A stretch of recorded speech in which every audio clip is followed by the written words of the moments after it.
let's start with the topic. How did I get to the topic? So I've been reading Karl Marx since 1983.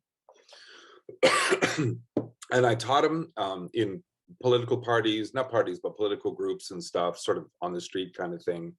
I got into academics very late. I've been doing other things. But when I started reading Shakespeare, which was in 2001, so Marx in 1983, Shakespeare in 2001, I thought there's a lot in Shakespeare that kind of sounds like Marx, sounds like what Marx is doing, what Marx is talking about. And I thought, Shakespeare is a Marxist. And that's what I wanted to do my thesis on. I asked Jonathan Bate if we could do a thesis, if he would supervise me, testing the hypotheses that Shakespeare is a Marxist. And Jonathan, I was in his office at the University of Warwick, and Jonathan, he put his head down for an eternity. I mean, it was like 20 seconds, but when Jonathan puts his head down, you're like, what? Because what he's gonna say next is usually golden. And he said, what he said next is, you can't do that. And I said, why? And he said, because that's anachronistic. Okay, he's a proto-Marxist. And then he says, why don't you look to see if Marx is a Shakespearean?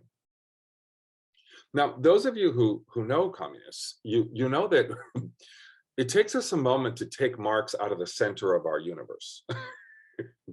But actually, it would be un-Marxist to have Marx in the center of the universe, because that's not how consciousness works. That's not how intelligence, that's not how subjectivity works.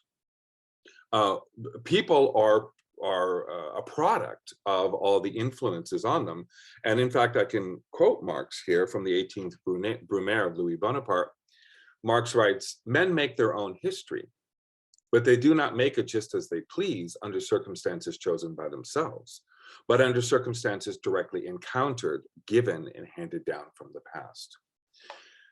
And so Karl Marx encountered a world in early 18th century Germany where Shakespeare was part of the intellectual currency that was going around, specifically a certain translation of Shakespeare, which I'll go into in a second. And so obviously, yes, this was Marx, if he took up Shakespeare in a certain way that I'm showing in this book that he did, then Marx is a Shakespearean, and that's the proper way to look at it. So the topic, the specific topic, was originally my idea, but then turned around in the correct way by Jonathan Bate. And then Jonathan said that he couldn't supervise me on his own. He had a number of people he was supervising. So I was co-supervised by Thomas Docherty, who helped me with the critical theory and helped me all through. So Thomas and Jonathan are kind of like the creative spirits of this. First the dissertation and then this book. Okay, methodology. So first of all, I've been reading Marx since 1983, repeatedly, and teaching Marx. So that was fine. And I was reading Marx in English. You probably all know the collected works here. I had not read him in German yet.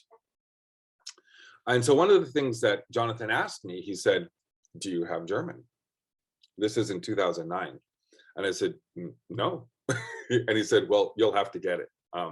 So I started learning German back then, and I started reading Marx then in German. And of course, one of the first things that came up is a translation problem. There's all kinds of translation problems in the MACW. Also, this book, this particular book that a lot of people read in Capital, has massive translation problems. And it was in those translation problems that I was really able to get down into the lines and the sentences that Marx was writing. And I was really able to understand how literary his writing was. Not in all cases, and I'll tell you what's interesting where it wasn't so literary, right? Okay, so reading Marx in English, reading Marx in German. I've been reading Shakespeare since 2001 and taught Shakespeare for a while at the University of Warwick. And then I had to start reading Shakespeare in German. So reading Shakespeare in English, reading Shakespeare in German. Now, which translation? So the obvious one is a Schlegel-Teague translation. And this is still if you go to a bookstore and you get the collected works of Shakespeare in German today, you're still going to get the Schlegel-Tief. It's not favored by the theater people in Germany. They don't like it. In fact, they hate it.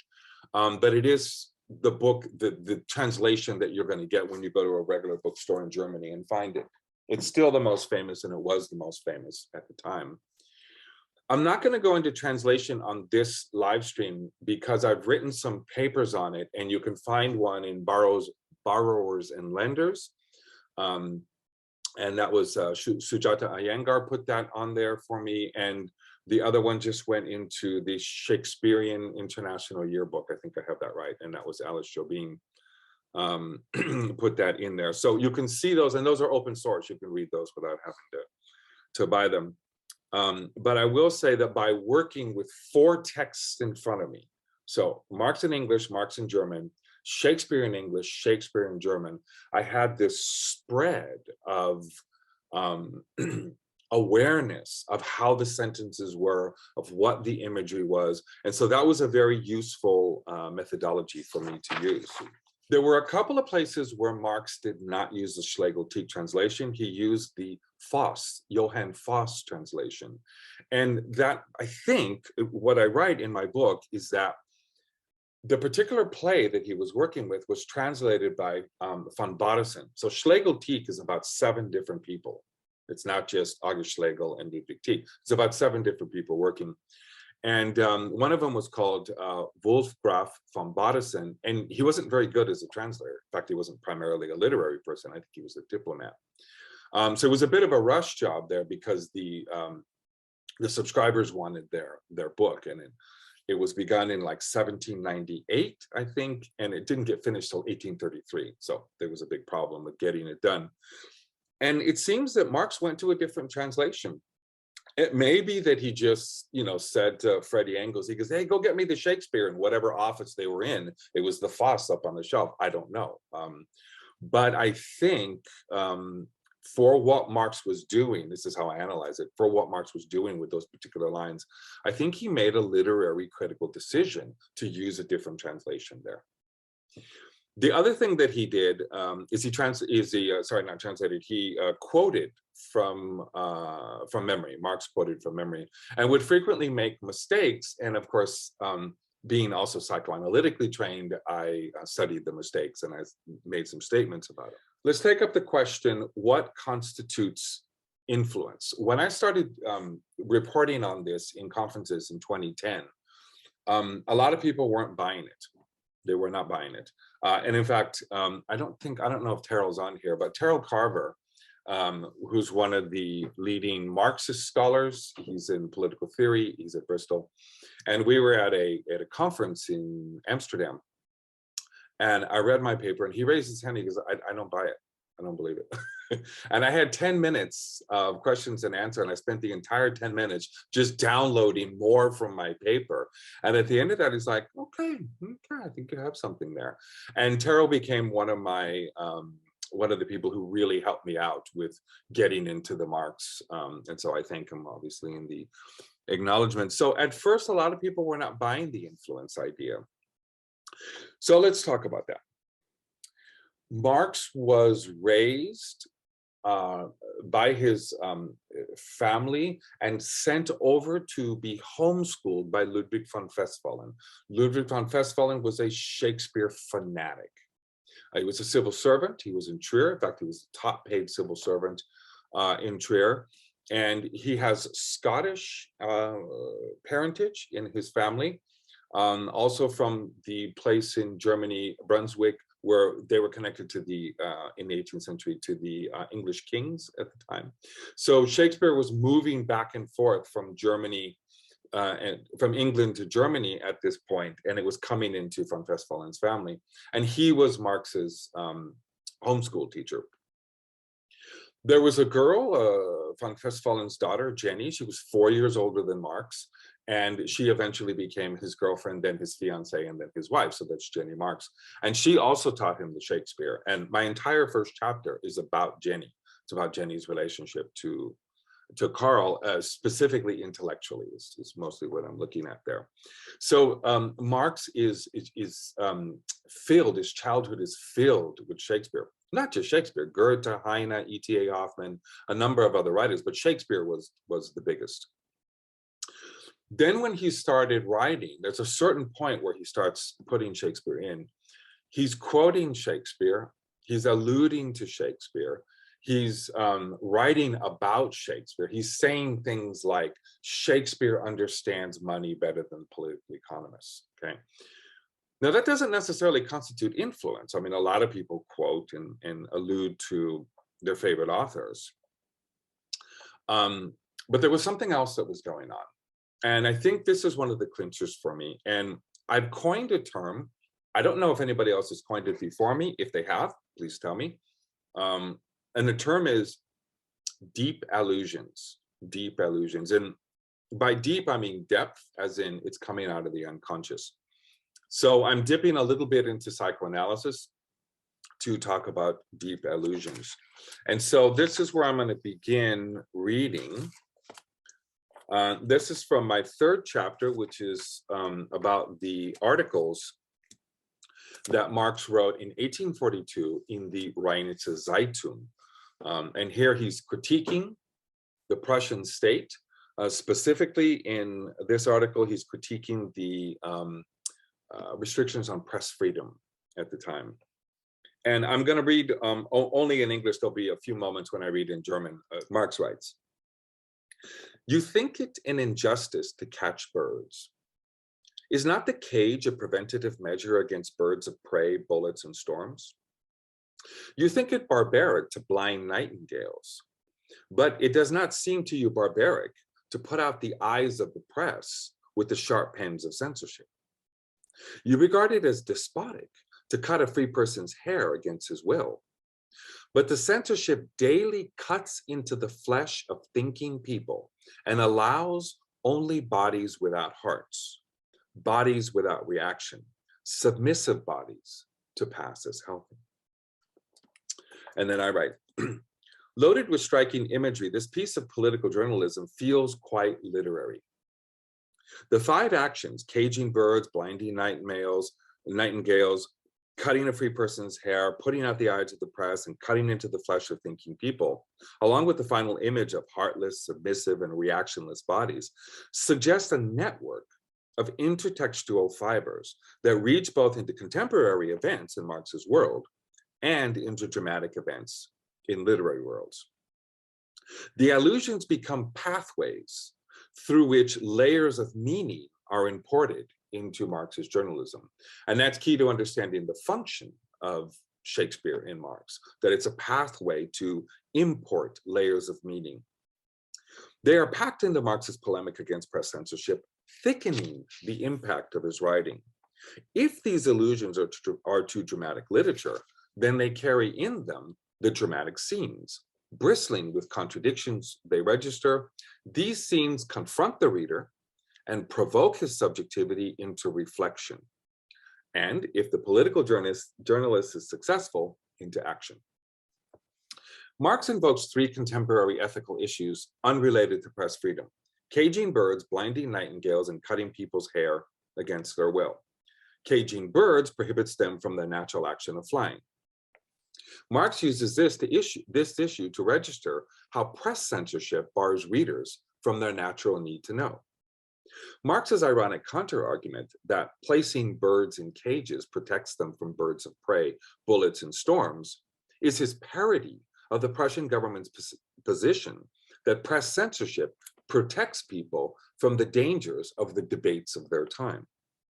The next image, blinding nightingales, refers to the practice of artificially forcing caged nightingales to sing during the day by taking out their eyes.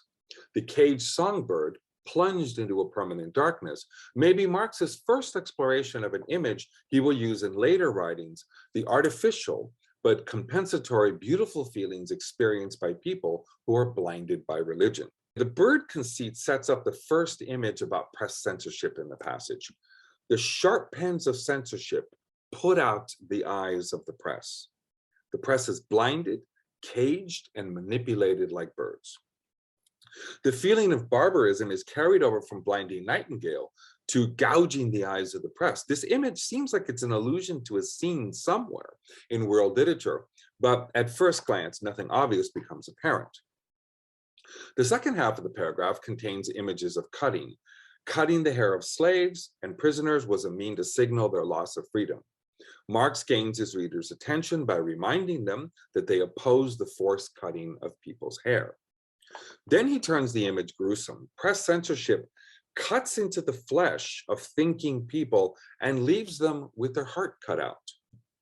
Now, this intertextuality clearly points to a scene in dramatic literature, the forfeiture of Antonio's bond and the penalty Shylock is entitled to, a slice of Antonio's flesh from around his heart. This is a deep allusion to Shakespeare's The Merchant of Venice, a play that Marx cites on at least 4 other occasions in this early journalism, so in this time period. The play is on his mind, and most likely it's on his desk. Through this allusion, press censorship, similar to the penalty and forfeiture of Shylock's bond, cuts the heart out of the reader's Geist. And Geist is, your capacity to think and to think critically, to reflect upon yourself. As Marx's allusion to the cutting scene situates the reader in Shakespeare's intertextual world, it opens the path for the allusion to the blinding scene to travel along intertextual fibers to its own possible Shakespearean site, the blinding of Gloucester in King Lear. At 3.6, after Lear's transformation in the storm, Gloucester comes to help Lear escape to Dover, where he will meet the King of France and Cordelia, who have landed with a military force. Regan, Cornwall, Goneril, and Edmund discover Gloucester's plan and seize him. Goneril calls for Gloucester's eyes to be plucked out, and Cornwall executes her orders. In this allusion, the censor's pen gouges out the eyes of the press when it strikes through the lines the government opposes. Shakespeare's King Lear was also on Marx's desk while he was writing his articles for the Rheinische Zeitung. Marx quotes from King Lear at least 4 times in these articles, that is within this year. Merchant and Lear, both plays about the nature of the state, worked together during this period of Marx's formative training as a writer. Marx first encountered these powerful Shakespearean scenes sometime during his formative years, that's to say when he was a child. How did these scenes get into his mind, and why was he carrying them around in his adult life, his adult writing life? When people experience enigmatic and traumatic scenes that contain material they cannot understand and cannot translate into their reality, one mechanism that helps them deal with the encounter is to repress the untranslatable material into their unconscious. For newborn infants, born fairly helpless and lacking a sense of self and ego, it is this struggle with enigmatic and potentially traumatic material that constitutes the origins of both their self and their unconscious. The I begins to be constructed as a sequelae of the first experience of enigmatic material coming from the other, the mother, the caretaker, whoever's there. The ego is created when the need for repression arises. Repression is one of the defining functions of the ego. Human subjectivity is, from its origin, divided into conscious and unconscious. Once repression begins and the unconscious is created, the subject continues to use this pathway to handle traumatic and enigmatic material at all ages. It has already been established in chapter 2 of this book that Karl Marx most likely encountered some enigmatic, hostile messages from his mother. Now, we would have to go further back to look for the enigmatic sexual messages. We have no evidence of that, but we do have some stuff around the Judaism, and I have a lot in here around the issue of the conversion of the family and the mother's refusal to convert until her father, who was a rabbi, until he died. As an infant, Marx would have experienced this as traumatic and would have needed to repress the enigmatic messages. However, repression does not erase trauma, it hides it. The developing subject carries this trauma hidden in his unconscious. Due to its enigmatic and traumatic nature, the untranslated material contains an urge, drang, or a drive, trieb, to emerge into the conscious mind. so that it can be worked through. It is, in the parlance of popular psychology, unfinished business. Repressed material is triggered later in life by events that resonate with the original trauma in some way. When the repressed material attempts to emerge, it causes the subject to reread the original scene of trauma differently. A scene from infancy or childhood might arise from the unconscious in adolescence or adulthood. Sometimes the rereading allows for a working through. Sometimes it creates an erotic symptom. These vicissitudes of drives and their re-encounter with the repressing ego forms the dynamic part of human subjectivity. Freud called this process of carrying afterwardness and rereading of the traumatic and enigmatic scenes Nachträglichkeit. Like all human subjects, Karl Marx carried enigmatic and traumatic scenes that he encountered during his life. It may be this dynamic process of Nachträglichkeit that partly accounts for Marx's deep allusions to Shakespeare in some of his writings. Marx's intellectual and political mind consciously reached for quotations and imagery from Shakespeare's plays, but it may have been a deeper part of his mind that unconsciously alluded to the plays as well. The mechanism for literary influence is formative, not simply because the influence occurred during the author's formative years, that is to say, Marx read Shakespeare when he was a child, but more radically because the encounter with the precedent literature works through wounds and scars on the author's subjectivity during its formation. The process of reading, repressing, and carrying afterwards of traumatic scenes was a central factor in the formation of Marx's selfhood and subjectivity. It is not known exactly when during his childhood Marx first encountered Shakespeare's plays. Freud, for example, reports that he began to read Shakespeare when he was 8 years old, and that lines from the plays helped him work through enigmatic messages about death he received from his mother. Freud even changes Shakespeare's lines to suit the needs of the working through of his childhood trauma. Of course, Freud's system psychoanalysis contains within it a means to understand unconscious processes such as deep illusions. Marx's system, as it were, dialectical materialism, does not specifically require information from his childhood in its explication, except to say that subjectivity is the result of the material forces in which it was developed. Accordingly, Marx does not expressively offer examples of his theory from his childhood. However, some understanding of Marx's childhood can be pieced together from the available sources. Marx listened to and read Shakespeare's plays as a child.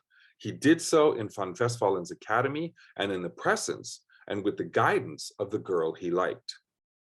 Certain scenes in Shakespeare's plays, such as the two under discussion here, are very violent and might carry excess, untranslatable energy for their viewers or readers. It is possible that these scenes from King Lear and the Merchant of Venice acted either as triggers for repressed traumatic and enigmatic scenes from infancy, or were enigmatic and traumatic scenes in themselves when Marx first heard them. These scenes carried in his unconscious, and in 1842, Marx encountered a traumatic political situation when he landed his first job. That is to say, the traumatic political situation was that the Prussian state was centering, and Marx would get his proof sheets that he had to submit to the government back with these huge cuts through it by the government, literally cutting through on the page. And it didn't take very long for Marx's paper to be shut down and Marx to be exiled from his homeland, from Germany. Okay, so that's the first part that I wanted to read. The next thing I want to do is I want to go to the question of when Marx starts quoting Shakespeare. Some of you know that Marx first wanted to be a poet. He wanted to be a writer. And he wrote a lot of poetry. And most of his poetry was absolute shit. It was just really, really bad for a number of reasons. But there was a certain point at which his poetry changed. And I close read all of his poetry and I found that point. And I want to talk a little bit about that. In 1837, after Marx transferred to the University of Berlin, the first poems he wrote were similar to his earlier ones, romantic cliché. None of Marx's early literary experiments, except for one sonnet for Jenny, show a direct influence by Shakespeare. They lack the depth and layering of Shakespeare's lines and do not contain Shakespearean quotations or allusions. However, in the spring of 1837, Around the time that he was immersed in studying Hegel, a transformation can be seen in Marx's poetry. The first phase is noticeable in a set of poems that he sent to his father. He would send his poems always to his father, and his father would say, yeah, that's great, now can you get a job or something? But he kept sending his poems to his father all the time. Marx writes 5 poems critical of the medical students at Berlin, at the University of Berlin. He criticizes the Philistine medical bunch for being vulgar materialists. He writes in a poem, Medical Student Psychology. I'll read it, it's just 2 lines, I'll read them in English. Who chokes down noodles and dumplings in the evening will be at night with dreams depressed. The title of the poem names a field of study at his university. The hyphen adds a loftiness and expectation to the medical precision. The 2 lines of the poem stage a quotidian student scene, slurping down noodles and dumplings, similar to how Heinrich Heine sullies the piety of the Berlin merchant class with the spree water in one of the poems that Marx quotes from him. Marx uses the image of mental indigestion to suggest the rudimentary and vulgar materialist state of medical studies. In Medical Metaphysics, he writes that the medical students cannot find the soul because a spirit has never existed, for also oxen can live. The soul is an idle fantasy. One cannot find it in the stomach. And if one were to discover it somewhere, then any pill could well push it out, so that in all the flows, the spirits would come out of the bodies. Even to the awkwardness of this poem, one can see Marx striving to find a way to express his critique of vulgar materialism. The poet here critiques medical metaphysics for being undialectical. At this time in his education, Marx was studying Hegel's dialectical metaphysics. Hegel's logic describes how humans produce an abstract concept of themselves, and this is Geist. Why does Marx choose oxen as the animal? Is it not impossible that the imagery from Shakespeare's Troilus and Cressida is shading the meaning of this poem? Thersites, the bitter fool of the play, inveighs against the inhumanity of the Greek leaders. He calls Menelaus an ass and an ox. He also calls Ajax an ox, and rails against him, insisting that he wears his wit in his belly and his guts in his head. And you can see that inversion there. Later in Marx, we start to see these inversions going on. Before this poem, he's not doing that yet. It's at this point when he starts writing this poetry against the medical students, critiquing them, that he starts to cite Shakespeare. And one of the first places that he does it is in a novel.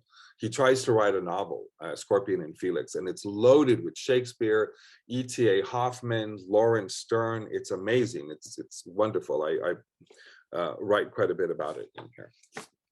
Okay, so that's the issue of when he starts to quote Shakespeare and why I think he starts doing it. Okay, I'm gonna go and I'm gonna talk about the economics, and this was an interesting find here. So you know that Marx started writing economics 1844. He wrote the James Mill piece a little bit before that, but 1844 economic philosophic manuscripts, and that has a lot of literary stuff in it, including Shakespeare. That's in Paris. Then he goes to Brussels and he's supposed to write, he's given some money, a book contract to write economics, but he never gets to it because he spends most of his time defining to the world how he's different than the left Hegelians. And then, of course, he gets involved in writing the Communist Manifesto.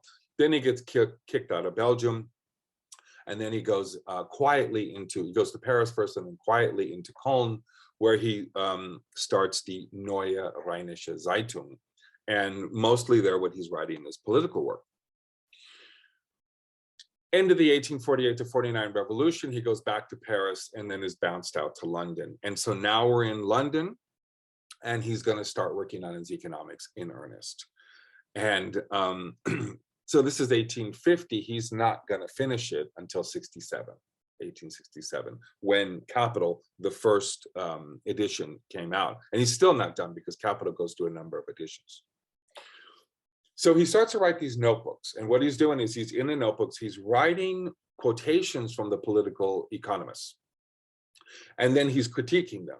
And so we have page after page after page of, you know, from John Bisset, from all these political economists, and Marx's critique of it, right? There's no literature in there. There's no Shakespeare in there. There's no Heine. There's no Goethe. There's none of this in there. Every once in a while, some of it slips in when he starts to work with it. And then he starts to work it into a book. And that's when he starts to manipulate the raw material using the literature as a framework. Yeah. When he goes to publish the Critique of Political Economy, so like this is the first time he tries to publish something that became later Das Kapital, and this is in June of 1859.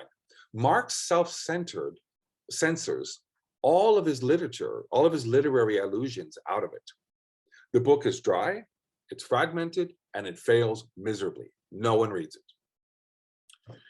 So he goes back to the drawing board and he starts rewriting it.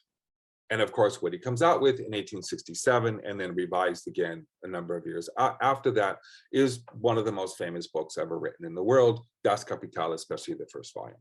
And Das Kapital is laden with world literature. It's got Don Quixote, it's got Cervantes in there, it's got Shakespeare, 13 instances of Shakespeare in there. And what's interesting is that he starts to bring it back in first in 67, but then when he goes to help the French translator, the French translation has more literary instances in it than the first edition of Capital. And the second edition of Capital is based upon the French translation. We've also got a Russian working at the same time. So as he's working through his translations, again, this work back and forth between the languages, he starts to work back in the framework of the literary allusions. So I had a question then. Why is volume 2 and volume 3, why are volume 2 and volume 3 of Capital such a desert of literary allusions? That is to say, there's almost none in them. There's like 3 between the two of them. We know that Marx didn't finish them, Engels finished them. And I wondered, did Engels edit out all the Shakespeare? Well, that wouldn't have made sense because Engels was also a great Shakespearean. He loved Shakespeare and he put Shakespeare in his works as well. But I thought maybe Engels was trying to make Marx scientific. We know that that's part of what he did, is he tried to make him scientific. Yeah. Well, what I found was this: he didn't edit out. It was never in there to begin with. So the material for volume 2 and volume 3 was in a shape that Marx did not finish. He didn't get to that stage where he was working through the framework using Shakespeare, using Goethe, using Heine. And so what Engels was working with was something that was quite dry and quite unliterary. And it's part of the reason why today so many people have a hard time reading volume 2 and volume 3. And I want to just read one quotation from there. This is from Das Kapital. This is the end of the chapter on commodity fetishism. And commodity fetishism, for those of you that don't know, I'm sure most of you do, but it has to do with the fact that we think that it is money, that it is capital or the commodity, that is what makes value, that is what generates value, where instead it's actually the living human, the worker, that does it. So there's an inversion there. Okay. Marx writes, so far, no chemist has ever discovered exchange value either in a pearl or a diamond. It's not a natural property. The economists who have discovered this chemical substance, there we start the satire, yeah? The economists who discovered this chemical substance and who lay special claim to critical depths, nevertheless find that use value of material objects belong to them independently of their material properties. You see him turning that, right? While their value, on the other hand, forms a part of them as objects. And we're gonna have a parallel line from Shakespeare at the end to that particular sentence. What confirms them in this view is the particular circumstance that use value of a thing is realized without exchange, i.e., in the direct relation between the thing and man, while inversely, its value is realized only in exchange, i.e., in a social process. Who would not call to mind at this point the advice given by the good Dogberry to the night watchman Seacole? Quote, to be a well-favored man is a gift of fortune, but reading and writing comes by nature. And so there he's quoting Dogberry in this inversion. I mean, Dogberry, those of you who know Much Ado About Nothing, is completely incompetent at his job. You know, he tells his police officers, his watchmen, you know, if you see a crook, a thief, tell him to stop. And if he doesn't stop, we'll leave him alone because he's not a good guy. You want nothing to do with him. But it's Dogberry's incompetence that turns the play around from headed to be a tragedy with hero, you know, dying, supposedly dying, into a comedy with everybody getting married at the end, especially Benedict and Beatrice. Dogberry is the dialectical change agent of the play. And that's what you can see Marx doing. That Dogberry is a conceptual resource for Marx that he's using in this space at the end of the first chapter of Das Kapital. And in fact, later when Marx became they started a reading group, a Shakespeare reading group, and they called it the Dogberries. So Marx loved Dogberry. Okay, there's one more thing I could do, but I think what I'd like to do now is stop and move into a general discussion. If you have questions, please ask questions. If you have critique of any of this, you know, yeah, let's talk and go ahead, unmute yourselves and let's have a discussion. John Dukakis. Christian, yeah. Can I take you back to the beginning of what you said? Yes. You said Shakespeare understands money. Yeah. Can you gloss that for me, please? What does Shakespeare understand about money? The inversions. So what he's talking about is Timon of Athens. The place where Timon holds up the gold. And he talks about the inversions that gold does to people. Later on in his political journalism, he's also going to quote the bastard from King John. And that's why I titled that chapter, the economics chapter, Tickling Commodity. And that speech by the bastard is also about the inversions. And he connects it to Goethe, where Goethe is saying, you know, this is in Faust, where Mephistopheles says, look, what do you want? I can give you anything you want. I can give you 24 stallions. Even if you're lame and you can't walk, it's the power of the stallions that move you along. And so Marx is saying that that's what money does, is you could be like really ugly, but money allows you to get a beautiful woman because money takes away the deterrent power of your ugliness. You could be lame, but money allows you to be able to run swiftly because it gives you that power, like Mephistopheles' stallions. And then right after that, he quotes the lines from Timon of Athens on gold, yellow, glittering gold. So that's what he's talking about. He's talking about the inversions. And this is a central conceit in his in Marx's economic critique and in how he uses Shakespeare. I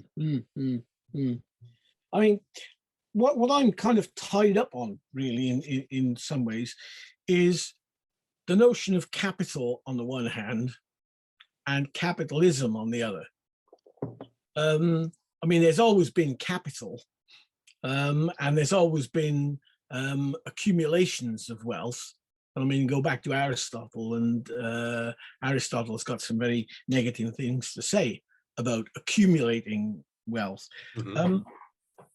And this is where it seems to me Shakespeare's interest is, and Marx seems to me to be using. I mean, I've not looked at Marx in the close way that you have, but what Marx seems to be doing is opportunistically quoting from Shakespeare in order to fit it into a larger set of concerns, which are the operations of capitalism, the difference between use value, exchange value, and all the rest of it. And I just wonder, whether there isn't a danger here that somehow Shakespeare is dragged into the modern world, whereas in fact, of course, if one looks at Shakespeare historically, then one comes out with perhaps a different set of conclusions. I mean, So it's not a critique of what you're saying, but I mean, it seems to me that we have to be very careful when we take something from 450 years ago and then suggest that somehow there is, you know, a kind of essence that is yeah, transported. yeah. One of the things that happens with capital in capitalism is that capital, you know, finance capital, comes to define and control everything. It doesn't just control, it's not just money, which is for exchange, but capital controls production. Oh, Certain yes. things get produced or not produced because of the needs of capital. Capital obviously controls distribution, but then capital also controls culture. Capital controls ideology. So it becomes a place where the entire world is taken over by capital. And I think that this is what Shakespeare is pushing in Timon. Obviously, none of that is going on in the early modern period. The people at Warwick who are they're called the Warwick Research Collective. They have these, in world literature, they have these notions of the shock of the new. Yeah. And I think this is what Shakespeare was doing with his literary work, is that where money has come in now, and we know that we've got the first stock companies in Shakespeare's time. Elizabeth is changing the way the world is working economically, you know, and that's shocking to Shakespeare. And so while he's not saying this is what's going on now, he's saying, and he's not even saying be careful, he's putting it in the mouth of his characters. This is where it could go. And I think one of the lines in Timon is that, you know, money makes us into a world of beasts. And that's what we have today. We have a world of beasts, you know, the Zuckerbergs and the Elon Musk and these people, they're beasts. You know, this is what we're complaining against. Shakespeare hits us with that first in the early modern period. And there's a breaking point there between the early modern period and everything that came before it. It's not a sharp line, but it's certainly a breaking point. And I think that's why Marx is more interested in Shakespeare than he is, say, in, I don't know, like Homer or Chaucer or something like that. Chaucer wrote a lot about money and was critical of money. In fact, I think Chaucer lived over the gate where the trading was happening coming into London. But it's Shakespeare that catches it right at the moment when, you know, the bestial-like behavior is starting in the world. And I think that's why Shakespeare. Mm-hmm. You haven't noticed, you know, any references to Ben Jonson? Yes, in one of the, well, partly because I was working on Shakespeare here, and there was so much to do, so I was really trying to keep it limited. Yeah. And oh my God, I had to fight for the word count. Tell me about it. Yeah, exactly. We all had to. I was asked to remove about 40,000 words. And the editors at Routledge graciously allowed me to have very close to the word count I wanted. So they made an exception, which was really cool. But in the paper that I wrote for Shakespeare Journal, edited by Gabriel Egan, in that paper, I go into Ben Jonson and Middleton and a number of other people at that time, what they're doing with the word commodity. So that's on commodity. Yeah. Okay, thanks. Question, Gabriel here. Right. Thank you very much for reading out this part of your book. I enjoyed that enormously. I think I want to disagree with the point claim just made that capital has always been around. As I understand it, capital hasn't always been around. Things have always been around. They become capital under particular social relations. And I think the argument about Shakespeare seeing what was coming is not something you need to worry about. I think the claim of anachronism is not what I would worry about at all. It seems to me that Shakespeare is at the beginnings of the capitalist period. And of course, Marx's wonderful insight is that in its early years, capitalism is wonderfully liberatory. It's freeing up of productive forces. It's making possible things that were not possible under previous social relations. The word he constantly uses is fetter. that the social relations, the organization of production is a fetter upon, well, it's a fetter upon production. Actually, the way we organize things was under late feudalism constraining. And of course, Shakespeare lived that freedom in being a member of a joint stock company outside of a guild, able to, not needing to be in a guild, able to produce something entirely new.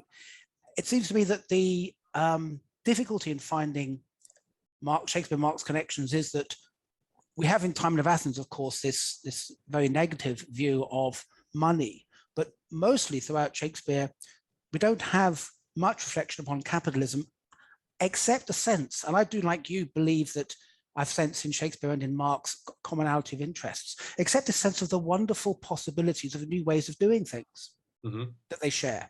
That what we see in Shakespeare is someone actually living what Marx said was the experience of early capitalism, which was the throwing off of the old and the possibilities of the new. And it seems to me in various ways, Shakespeare is exploring all the new possible social relations that come about because of the decline of the old order, of the old feudalist social structure, and the idea that the new one would be freer.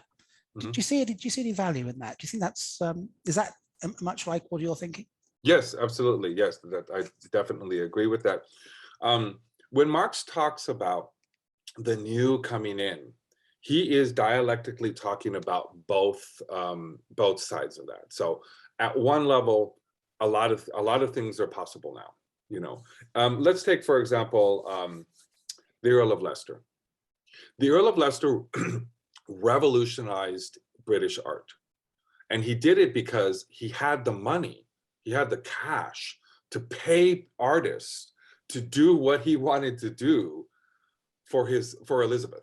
You know, he wanted Elizabeth, right? And wrapped up in his artwork in Kenilworth Castle and his other houses down on the Thames. He paid people and he said, look, I'm going to pay you all this money. I don't like what British artists are doing right now. I want you to go down and learn something from the continent and bring it back up here. And he was able to revolutionize that because he had the art. Sorry, because he had the money. So there was a freedom in that, you know. And in fact, Leicester was, I think, if I'm not mistaken, we can say almost one of the first, not so much capitalists, but he was one of the first people involved in a joint stock company. On the other hand, you see in the Communist Manifesto that Marx is saying, it's not us, the communists, that are going to destroy your family and your lifestyle. It's the capitalist.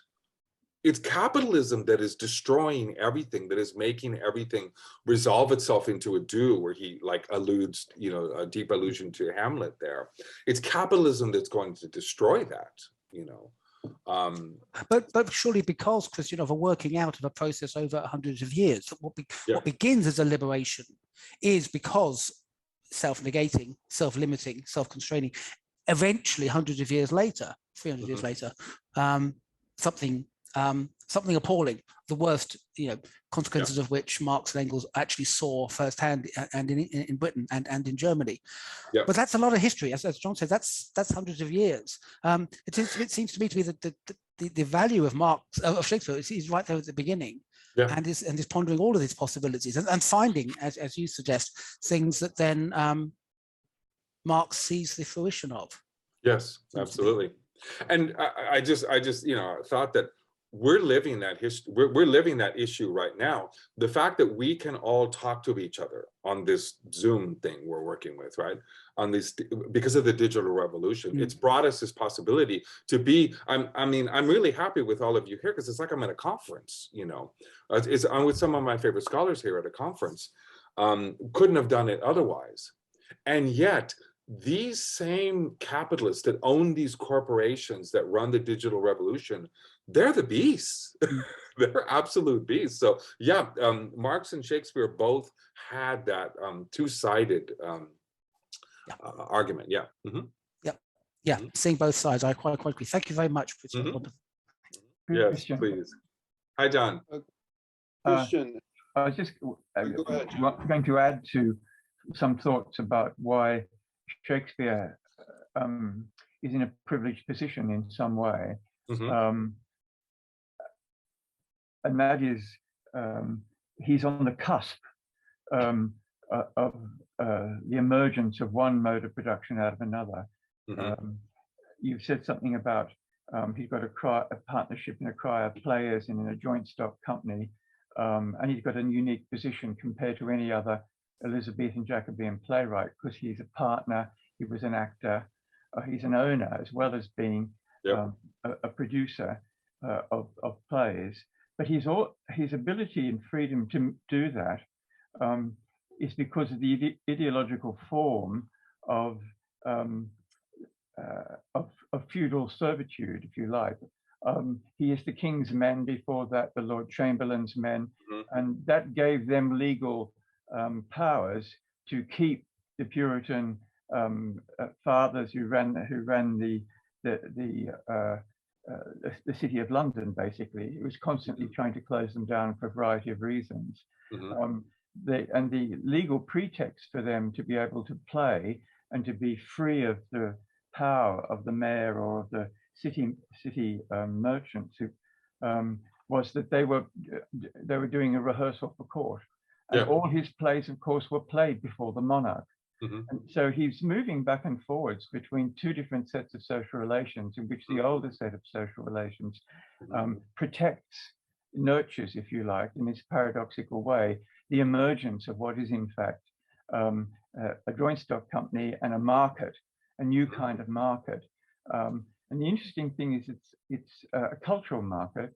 And in some ways what we're getting, I think, is what belatedly gets called the bourgeois public sphere. And of course, when Habermas writes that very important, influential book, and his dating of things is wrong, because he doesn't really understand the significance of the English Revolution or of what was leading up to it in the 17th century.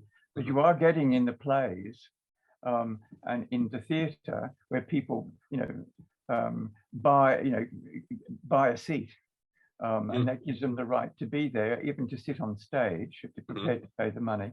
And Shakespeare doesn't, but in a lot of the city comedies, the play shows the audience itself as discerning spectators who criticize and chat about the play that's about to be put on, and the play's building them into it, as it were. And even a tragedy like Marston's The Malcontent has this discussion going on stage, as it were, beforehand. And you get this sense then of this new kind of social space, which is not that of the feudal social space. Though the feudal relations of patronage, etc., are protecting it in some ways. So it just seems to me there's an unusual matrix there of somebody inhabiting and moving back and forwards between two different worlds, two different sets of social relations, which gives Shakespeare a certain kind of awareness of the emergence of the new, if you like. I just want to end by asking you I remember you writing something early on, and I assume it's ended up in your book, about dialectic, and why there's a form of dialectic in Renaissance logic and Renaissance culture, which you tracked down in some of Shakespeare's writings, particularly I think Thomas More, that speech of his that's obviously his in a play that isn't his, and related it to the emergence of dialectic later on. I wonder if you have anything to say about that as a kind of indication of why you're not just pulling somebody arbitrarily, somebody out of 450 years before, and arbitrarily setting up a connection, that there is something emergent there that comes to fruition more fully, in the 19th century.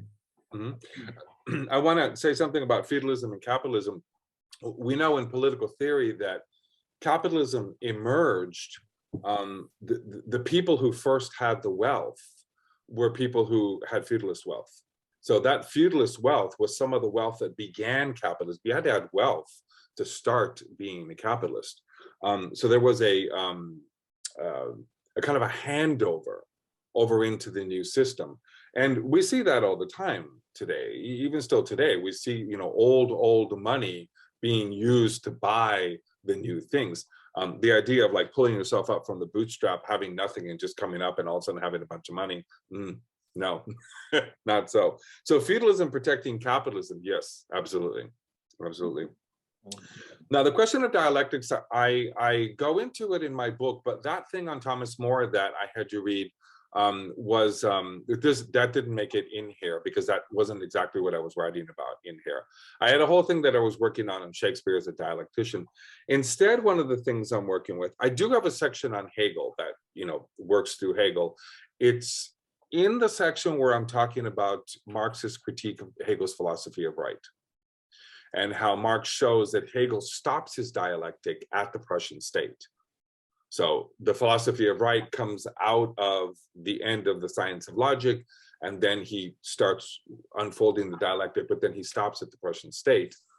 And actually, I think he makes a mistake. This is Hegel, makes a mistake at the beginning when he derives private property from will. And that's what Marx says, okay? So I go into Hegel there. But I think another place where I go into the dialectic is, and this is something I didn't talk about, I stopped short of this. Marx writes about political struggle, class struggle, and revolutions using theatrical metaphors and using characters from Shakespeare out of the plays. He takes them out of the plays. So this is in 18th Brumaire, which is a wonderful piece.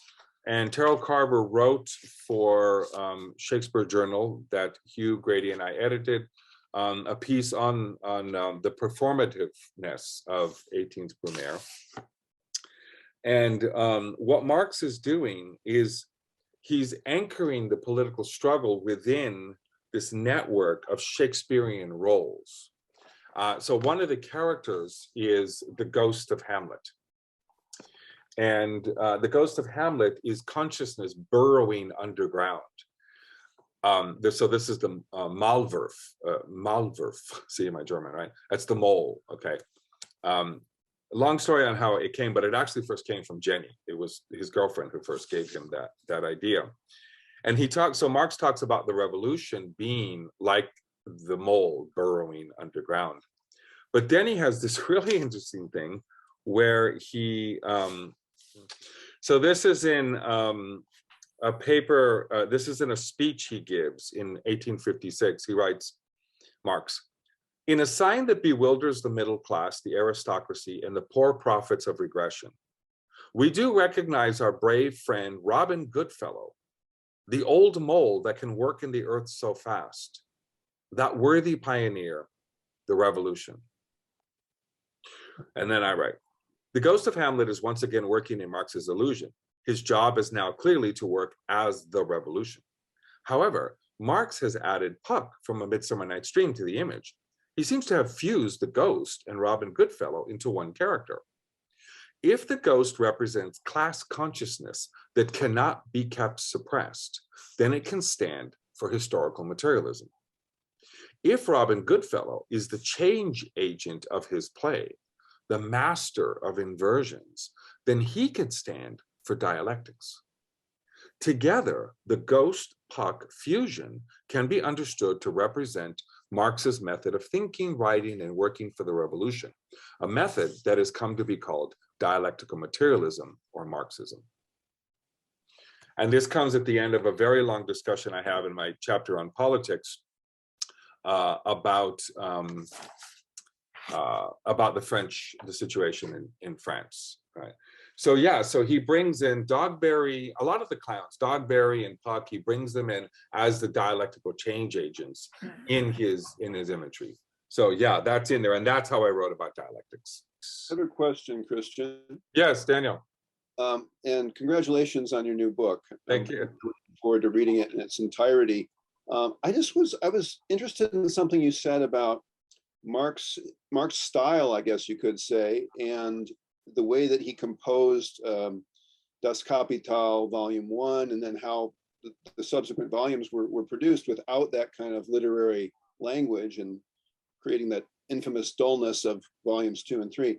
So it raises a question of whether the usage of literary allusions and figurative language and Marx's famous irony and sarcasm is and these deep allusions perhaps are integral, the integral thing that's going on with Marx's writing, or it's a framework that's kind of at a starting point, or whether it's something added on, you almost suggested, in order to make what he was saying more easily conveyed to a greater audience. And it kind of raises the question of what was at stake at that point in the mid-19th century in trying to create economic writing for a broader audience that was, on the one hand, more objective or scientific, and therefore would perhaps carry the authority of science with it, versus a more appealing kind of style, a more highly rhetorical kind of style that it has these kinds of literary allusions to Shakespeare and other writers in it. And I, not knowing much about economic discourse of the 19th century as you do, I'm curious at how you think Marx was positioning himself and strategizing in terms of those different ways to go. What was at stake in that? And was he, in adopting Shakespeare the way he did, for example, was he typical of economic writers, or does that set him apart? Okay, yeah, thank you. There's a lot in there, because there's a lot in the way that Marx was working. So the first thing to say about Karl Marx is that his life was an absolute disaster. He was always broke, always broke. Even when he got his inheritance money, he was still in debt. So he was on the run all the time. He would have to leave his house when the bill collectors came around. He would have to, pawn his coat to go buy a book, because he was supposed to write an article on the book, and the article would give him some money, So he was always behind on what he was trying to do. And part of what we have in these, in the material for volumes 2 and 3, that Engels worked with, is that Marx was behind. I mean, what he was doing is copying the political economists and then critiquing them. That was the job he was doing right there. He wasn't yet actually writing the way that he writes. That was the first task, as we all do. Many of us will do first a close reading, and we'll write notes, and then we go and start to write our paper. So he wasn't quite writing his paper yet. It's when he starts to write his paper or his book that then he lays out a framework, and that's the world literary framework. Shakespeare being the main one, but also these other writers that I'm talking about. And he uses this framework, these concepts, these conceptual resources that he's brought over from the literature. That becomes the framework that he starts to put what he has found in his close reading. He starts to put it in there. And that for me is the formative part, is that Shakespeare kind of taught him how to read how to think. Literature taught Marx how to think. I mean, so did Hegel, or his reading of Hegel. Hegel died a couple of years before Marx got there, and he learned from Edward Gons. But the philosophers taught him how to think, but so did the writers. And when I do my second book on Freud, it's going to be even more obvious, because Freud actually says it. He says this is, and Freud's even jealous of the poets that they know things that he's only just trying to grasp. Now, what you're saying about him writing in such a way that's going to be for that specific audience in the mid-19th century is also true, and we can especially see that in a text called Herr Vogt. Herr Vogt is a guy who criticized Marx publicly in a book. But mainly what he did is he criticized the communists of the 1848 to 49 revolution. Marx got so angry with him that he wrote an entire book-length conceit of Herr Vogt as Falstaff. And Herr Vogt is the most Shakespeare-laden book in Marx's work. And in there, in Herr Vogt, Marx puts in so many different, let me see if I can find it quickly enough here. He puts in so many different literary references that, I mean, that what he was trying to do was get everybody chuckling along with him. I'm just going to quickly read a little bit of this list of all the different references that Marx puts in Herr Vogt. the Bible, Horace, Flaccus Persius, Titus Plaudius, Virgil, the Aeneid, Ulrich Bonarius, the Nibelungenklade, the Ludwigslied. He's got in there Calderon, Camus, Cervantes, Dante, Shakespeare. From the 17th century, Peter Pindar, Samuel Butler, Alexander Pope, Lawrence Stern, and so on and so on. And so what he's doing is almost every line has a joke in it, so that the readers can chuckle along with Marx about what a this, and this Herr Volt was. So in that sense, he was doing what you were saying. He's writing for his public. But in the other sense, the more formative sense, the literature has created the structure in Marx's brain, is what I hold in this book. Yes, if I may. First of all, congratulations, Christian, for having this book published. I think it's really important to understand Marx not merely in his economic writings, but his political work. And he was immensely driven by the passion for the emancipation of humankind. That was what was driving him. That was what capital was, only one aspect of what he was trying to do. But he understood why it was so important to understand the dehumanizing effect of capital. And I think that because of that, this passion for rekindling the capacity for humans to become really human, that of course he drew upon Shakespeare, because who else would we draw upon, who also manifested an understanding of the complexities of the human, of humans and human society. And I think this is something that is really important, that of course he drew on Shakespeare, but as you've just said, he was an extraordinarily educated man. He drew upon a huge literature, and I think we have to be careful not to just reduce Marx to simply his big work that was on Capital as merely being an economic one. I think if one reads, especially in Capital One, I mean, it is really interesting to see how much of that was political understanding and an understanding of the deprivation that capital causes to humanity. Absolutely. And I think that's something is really, I think, missed by so many on the left who see capital only in its hard economic form. One of the things that Terrell Carver insists on is that we cannot separate the economics from the political.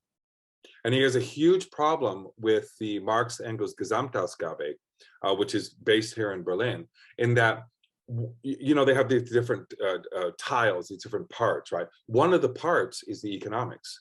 And he says, that's wrong. You don't separate Marx's economics out from his politics, because everything he did was political. Everything he did was part of the political struggle, the class struggle. That's why he was looking at the economists. He wasn't looking at the economists because he wanted to be, you know, a Wissenschaftler or something, but because he was a communist, he was a revolutionary. He wanted to overthrow this barbaric system. In the political section, I focused on 18th Brumaire quite a bit, because that's some of his best work, and it's some of the work where he used Shakespeare in a way. There's a lot of political journalism that he did, and he used Shakespeare throughout that. And I didn't get a chance to write a lot on it, again, because of word count, you know. But yeah, Marx quoted from 27 of the 37 canonical plays in Germany. One of the plays wasn't canonical in Germany. So he quoted from a lot of them. And he quoted or alluded to over 200 times. And a lot of them were in his political articles. Yeah, so absolutely, I totally agree with you. Yeah. Well, I just wanted to say congratulations, Christian.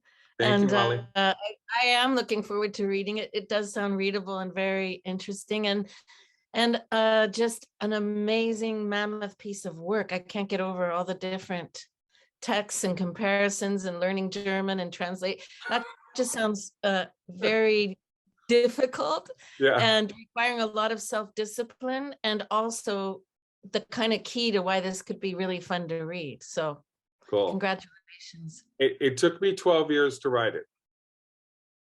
So it took a long time. It was bad strategy for my career. I don't have a post. I don't think anybody will ever hire me, but it got done the way I wanted to get it done. So that's great. Okay, then thank you very much, everyone. I'm honored to have you all here and to talk with me about it. And I hope you get a chance to read it. And yeah, and if you have any further questions, then send me an email, and you can check out my video tomorrow on YouTube. So thank you very much, everybody.